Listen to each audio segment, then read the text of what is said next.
Joining us now, Sandra Swirski, founder and CEO of Integer, to talk the latest on U.S.-China trade front. Sandra, it is good to sit down with you and chat with you. I always love hearing your perspective, especially on the things and happening with the government. So let's start out with the latest on tariffs, right? It feels like at the end of this week, it's starting to be a little bit of cooling after all the heat at the beginning of this week.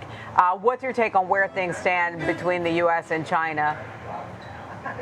Yeah, I agree with you. We were off to a really rocky start at the beginning of the week with this 100% tariffs and taxing or preventing a lot of the rare earth minerals from coming into the U.S. There was just a lot of back and forth. And the president seemed to cool things down considerably in his latest remarks, that he thinks that he and Xi can come to some good decisions on trade at their upcoming meeting.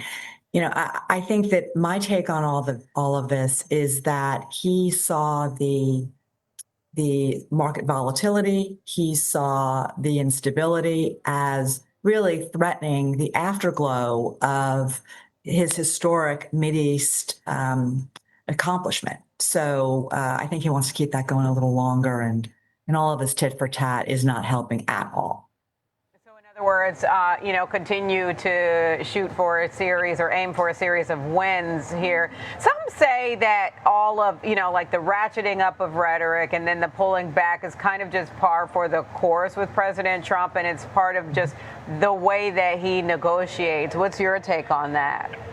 Yeah, I think many have observed that his tactics and his posturing are very much out of his art of the deal playbook. It's throw everything on the table, create a little of instability in your sparring partner, and then slowly pull back and have your sparring partner believe that they're gaining a win over you, when in fact you've been playing them all along.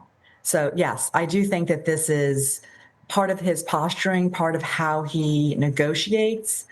In the beginning, when he first took office, I think the market reacted, companies reacted, and I think now they're just seeing that this is all part of a negotiating tactic, and so we're not seeing the reactions that we did back in January, February, March.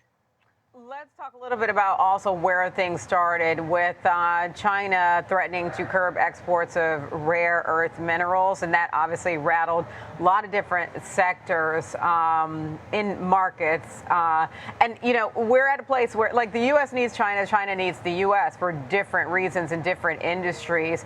How serious is that threat, especially when it comes to, rare earths? It is very serious. And I think that China does have this card that they will have played and will continue to play. China is the source of about 90% of all rare earth minerals that the U.S. needs. And other countries have them. They just haven't developed them. They haven't processed them. It will take a very long lead time, if ever, to diversify that supply chain. In the interim, we have a lot of our leading edge technology companies that need those rare earth minerals in their raw materials, in some of their, to enhance some of their composite materials, so that we can continue to be the leading technology country in the world. And China can threaten that for sure. Do you think some of this leads to accelerating reshoring? Because obviously the president, the Trump administration is trying to reshore a lot of different industries, right? But some of these different industries, it just takes time to build plants, to, build up both the actual facilities and then to staff them up as well. Do you think that this could lead to accelerating reshoring or just, potentially higher costs for consumers? I think that where we can reshore, where it makes sense to reshore, we're doing that right now. But just like oil, it's buried in the ground where it is. It's impossible to reshore it back here to the U.S. We have to go to it. And rare earth minerals is an example of that. We have to go to it and get it from where it is. It's not just found in the deeper layers under the U.S. Let me ask you this. So this trade friction is unfolding with the backdrop of the government shutdown also happening at the same time. From where you sit in your perspective in D.C., how is that complicating things? I think that those administration officials that are in the midst of all of these trade negotiations are at their desks 24/7 in Washington. They are not furloughed. They are not in danger of losing their jobs.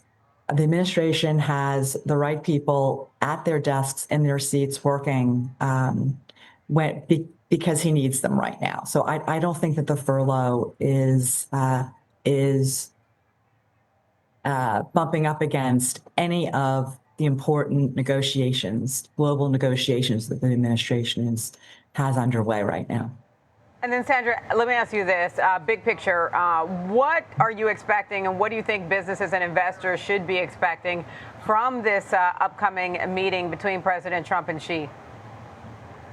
Well, if it goes off, and I still think that there's a question about whether it will actually go off. If it goes off, I think that it is in our country's interest, in our administration's interest, to show progress and to show that we are linking arms and we are not creating more volatility, but rather we are calming the waters.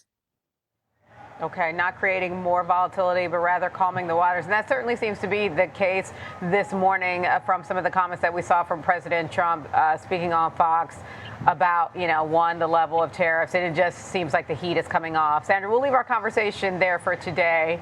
Thank you. That's Sandra Swirski, founder and CEO of Integer.